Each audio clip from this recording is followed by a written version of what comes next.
kelas mubtadiin,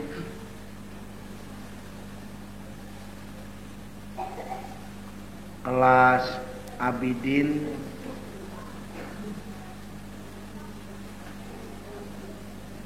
kelas arifin.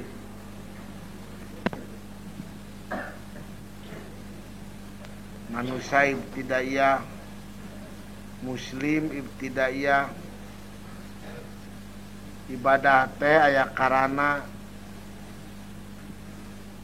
loba kasusah, loba kabingung, loba kahayang. Lamun urang kelebadinya ulah eureun eta ge alus dibandingkeun jeung nun teu kitu-kitu acan. Memang kalau ge ditantang pek, tapi masih kene eta ibadah teh kepentingan pribadi di dunia. Ulah dieureunkeun ngan diajar ningkat kana nomor 2. Moalnya 10 tahun di MI weh yo di ibtidaiyah. Tingkatkeun meusan sina hayang kasawarga, sina sieun ku neraka. Kumalamun bari jadina naon abidin. Bari sieun ku neraka ongko, hayang sawarga ongko, loba pangabutu ongko, loba kasieun ongko. Jadina abidin.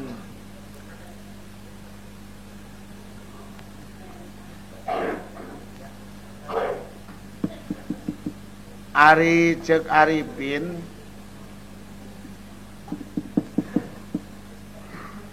tingkat anu katilu eta lamun keur hayang kitu teh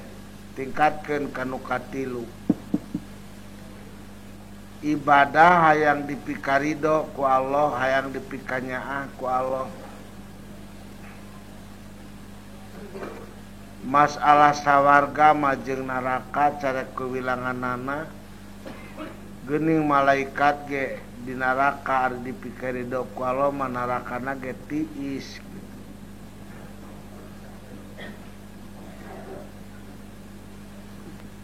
Masalah sawarga jeung neraka terserah Allah. Masalah kabutuh kasieun kasusah terserah kumaha Allah. Sakali deui pangal ibadah teh aya anu mubtadiin, kajurung laku ku loba pangabutuh, loba kasusah, loba kahayang. Kadua ibadah abidin, aseja ibadah we ka pangeran hayang sawarga jeung hayang naon sieun neraka. Katilu arifin, seja ibadah we ka Allah teh hayang naon malar dipikarido ku Gusti Allah. Ari martabat mah nomor 3 pangluhurna, nomor 2 pertengahan, nomor 1 kahiji eta mah bucle. Tapi dibandingkeun jeung henteu leung mubtadiin, dibandingkeun jeung nyembah ka kayu ka batu mah leuwih leung naon deui mubtadiin deui. Ngan tinggal narekaan kumaha akalna hayang ised rasa. Tina mubtadiin kana naon abidin. Ngusahakeun daukeun nu di luar kadangun teu. Kadangun nu di luar teu. Jadi teu bari ngabeureuh. Pusing. rohani misatina jasmanina nyawa nu jadi panyambung disebut ngababatang kurungan eueuh kuringan bangke kuringanana teu ngancik dina kurunganana lelemutan misah tiraga badagna ngarana keur waktu dicabut nyawa teh sakarat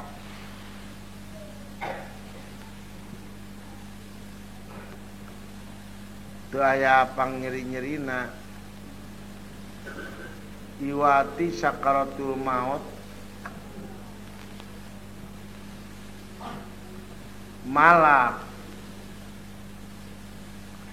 eureuna jantung ge kacidanaonana nyerina teu nuduhkeun kana nu lila sakaratna eta teh nyerieun teu nuduhkeun kana nu tere eta teh babarieun tapi dari rasa nyeri jeung teu mah enteng jeung teu enteng iwati anu ngaranna panana calon nabi Siti Maryam anu nepi ka pangkat waliullah keur waktu ditaros ku putrana margi nuju pupus teu kaalaman ku Nabi Isa sedang Nabi Isa dipasian mujizat pikeun ngobrol jeung nu geus pupus nya dicabak tutunggulna tuluy Siti Maryam buka deui tina pakuburan dikuburna ge ku malaikat dimandianana ge ku Siti Aisyah Asia ku Siti Masito kunos tos dipayun di sawarga ditaros ku Nabi mangga mager wasiat ka abdi da mager pupus abdi nuju teu aya salah sahiji wasiat ibuna bejakeun ka muslimin jeung ka maneh kumane ulah poho sing inget kana sakarat karasa kumaha anu pangnyeri-nyerina nu geus karanapan ka nyeri iwati sakarat ayeuna ge mate geus 3 poe masih nyeri keneh lamun uneuk teh pak naon poe anu reregan ku cucuk diasupkeun tina munan ditarik kana dubur nyeri keneh sakarat bejakeun saus dawan Siti Maryam ngaran anu hirup bakal ngalaman kana eta kanyeri ieu teh pisaur jalma alus saha Siti Maryam sabab kitu salah sahiji jang minahkeun rasa tina ibadah muqtadin kana ibadah naon abidin emutkeun yen naon anu dipake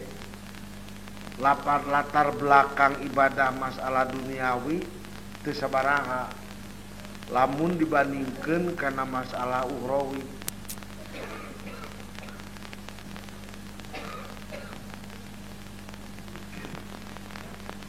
numawi Kangjeng Rasul mah sok ngadoana teh Allahumma hawwin alaina fi sakaratil maut Gusti panggampangkeun abdi dina sakarat maut Nyai Kang Rasul mah diijabah waktos anjeunna pada dicanak nyawana teh kebujeur ningali Rafiqul A'la kawan-kawan Rasul anu dilaluhur da Rasul gumujeng bari gugupai ka luhur raos dipapag ku ashab anu tos dipayun ulaika sabiqunal awalun ulaikal muqarrabun.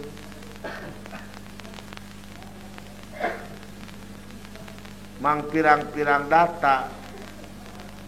katerangan hadis garapeun anu matak enteng dina sakarat maut.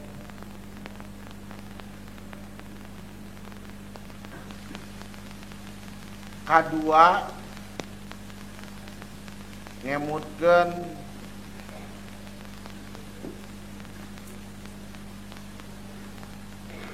dina sabada maut dapungunnya ari jasad maburuk malum kuring geus teu di dinya kurungan ngababatang tadina ge penghubungna nyawana dicabut paturai kuring jeung kurung ngababatang jadi mayit kuring mah da kedekeun pae jeung moal pae dina kulu nafsin daikotul maut dina kaberek sina pae disaurkeun dina kuluman alaiha panin dina sakabe ruksak arek hancur sakabe rupa-rupa rek hancur ku hadis ditaksis kajaban nu 8 rupa eta mah fungsi hancur. Nomor 1 aras Allah, nomor 2 kursi, nomor 3 kolam, nomor 4 loh mahfuz, nomor 5 arwah, nomor 6 tulang tungcurungan, nomor 7 surga jeung neraka moal kahancurkeun. Jadi kuluman alaiha panin wayabqa wajhu rabbika dzul jalali wal ikram teh ditasis ku hadis nu sabaraha 8 rupa termasuk rohani mah moal hancur mah pae-pae acan da ari nu pae mah jasmani nu disebut pae teh ceuk jelema peda penghubung rohani jeung jasmani nyata nyawa papisah. Sor nu kudu digali teh alam barzah. Sayyidina Umar tiap-tiap ba'da Isya sok ngagolen teh ka makam teras nangis. Sakapeung Sayyidina Umar katajong ngubur maneh di sagara keusik. Iwa celenge we mastakana wungkul. Loba rek katajong ku sahabat malai jimangsa madugi katajong pisan. Sahabat naroskeun saya kula saha bangsat lain kula saha ngomong abdina Allah. Heuh abdina Allah teh loba saha anjeun teh dilaporkeun ku aing ke polisi. Kula teh Umar bin Khattab rewas aya diilik-ilik nya kena naonan Umar kieu. Kula teh sapopoe pada muja pada muji pada nyanjung pada ngaluhurkeun hampir kula poho karena lembur sorangan anu rek kasorang alam barzah. Teu aya deui anu pang dipikakeun ku kaula di antara alam bakal kasorang ieu hiji alam barzah. Di masari wege loba batur, di kiamat loba batur, tapi di alam barzah ngan sorangan numaturan ngan ukur amal tambah kaula katalanyuran po kana pi akhirateun kula teh ngubur maneh cicing di luar nyorangan ami inget kana pakuburan. Kaning Sayyidina Umar diantara khalifah mah panggagahna pang bergasna dabejana angin ge di stop eureun tapi rek kauruan Madinah disentak ke seuneu ku Umar eureun seuneu ge tapi anu sakitu dipika serabna ku sadunya jeung dipika gimirna anjeunna mah teu lalieun kana yen diri rek dikubur sorangan leungit sadaya persoalan duniawi leungit mengarah satu kana masalah barzakh sehingga anjeunna lamun enjing-enjing bade amal bada duha ngabulatkan tekad abdi bade mimpi negara karena Allah hoyong pibekeleun ibadah sejak ibadah hoyong pibekeleun ladang amal abdi kanggo engke dalam barzakh geuning jalma anu eling kana alam barzakh teh teu mata kurang wibawa malahan mata kuat wibawona diterangkeun ku jisim kuring teh lintang supados lamun batur nu aralus anu naranjung nu jararaya teu mohokeun kana naon alam barzakh alam kubur komo urang jelema anu dunyana ge sapele ieu teh salah siji usaha diri supaya beralih meusan tina ibadah mubtadiin kana ibadah naon abidin sakumaha anu diduakeun dina tungtung atahiyat Allahumma inni a'udzubika min adzabil qabri nun Gusti jaga abdi ulah depika menang siksaan di pakuburan mangkaning bahan-bahan siksa kubur teh loba pisan ta ibadah urang teh lamun geus remen eling kana pakuburan mah nuntut beralih tina mubtadiin kana naon kana abidin tingkatan naik meusan ulah kieu kena mubtadiin lah teu guna ibadah ge ari kitu mah ulah keun we da leuwih alus tinimang teu mah jeung leuwih alus deui tinimang muja kalian ti Allah mah da ku Allah ge diparentah kudu kituna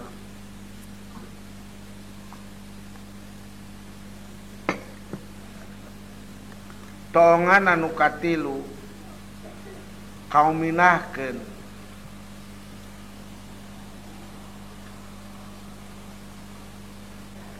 kaum minakeun mental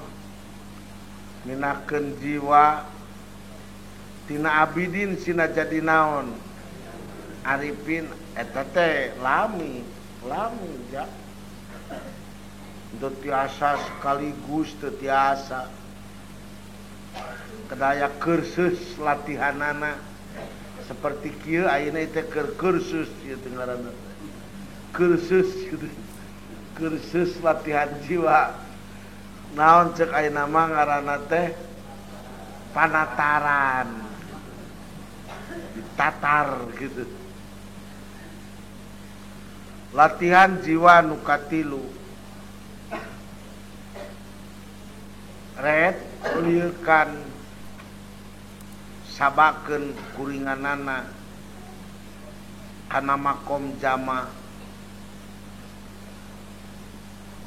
red sabakeun kana makom samemeh aya naon-naon dina waktu uwung-uwung awang-awang bumi langit can aya udara ge can hawaan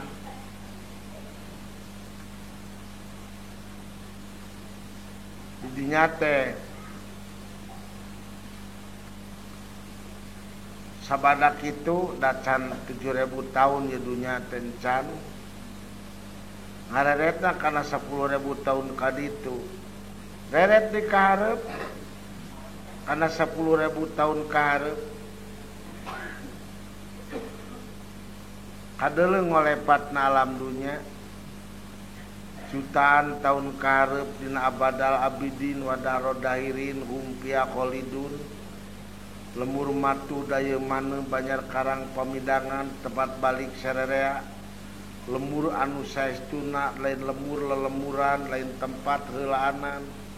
da geuning ari bukti nama di dieu mah ngan ukur sakedeung pisan teu ari balas ngora ka udag kolot teu ari balas kolot ka udag nomro teu ari balas nomro ka boropae teu ngadaweng setik-etik acan Horeng teh budak pi pemudaeun pemuda pi koloteun kitu ge maju teu bisa eureun saeutik acan.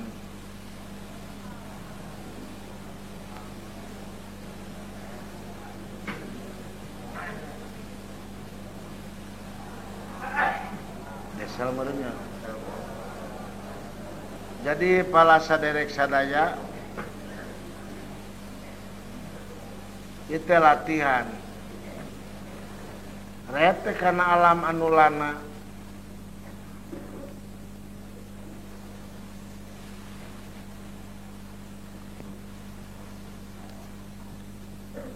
geuning dunya teh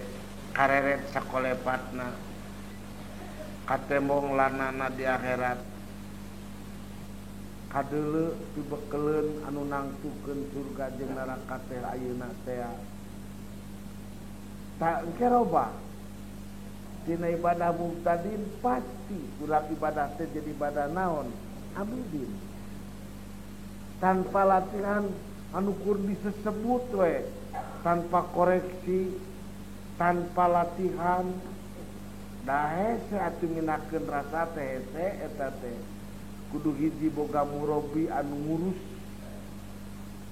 anu ngatur naon kutan Kangjeng Nabi ke waktu mulih bila salah sawiosna dakwah sang bulan 14 dina sagara kesik tunggang kuda angin leutik ngadalingging rada tuluh heueuh meueusan tuluy ngarendeng kudana diadekeun ka Sayyidina Umar eka Muad bin Jabal doan Kangjeng Nabi teh Muad amal urang teh disensor di 7 langit ge di langit kaidi bakal dipariksa amal urang teh bersih jeung henteu tina haram jeung sah tah henteu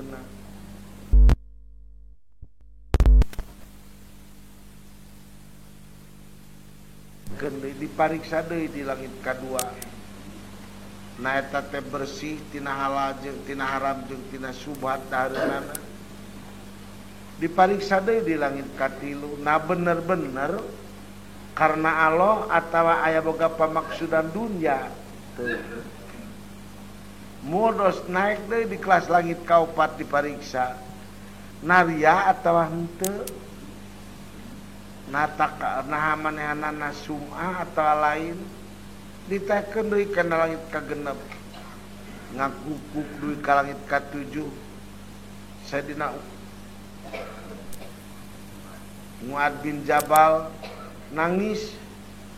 atuh Gusti mana amajang bawaeun abdi ka akhirat dan Rasulullah nu matak ge urang mah amat teh karena Allah we hayang dipikeurdok ku Allah dari kanyat asup ka sawarga mah amal urang teh teu pimayeun gitu eta kitu Rasul kasaha ka Muad bin Jabal salajengna tumaros Muad bin Jabal kumaha lamun ayeuna we ikhlasna teh Gusti da kapungkur maleres kotor aya riakna aya maklume cenah abdi teh ibadah anyar Islam ai cek Rasulullah ai cek Muad bin Jabal bisa eta ikhlas disusulkeun paneuri dan Rasulullah bisa ku Imam Ghazali dina Minhajul Abidin tuluy sabada eta hadis diatur margi hadisna hadis musalsal ari hadis musalsal teh pangsoe-soena hadis musalsal alabatan hadis mu'an alabatan hadis anu mursal ada hadis marfu pangalusna hadis musalsal naon anu diterangkeun bieu eta hadis musalsal lasteuna ikhlas bisa disusulkeun bisa asal memeh pae we disusulkeun naonana ikhlasna nya anu diterangkeun dina doa akasah Gusti abdi teh tos amal tupi amal abdi teh ngerteg teu aya pisan ikhlasna kotor pisan anak abdi teh sakapeung abdi teh kotor tina jat prakna kadua sok kotor tina nu ngajurung lakuna katilu sok kotor dina keur prakna kaopat sok kotor hate dina sabadana ta ayeuna sabada kitu ini tubtu ilaika kutu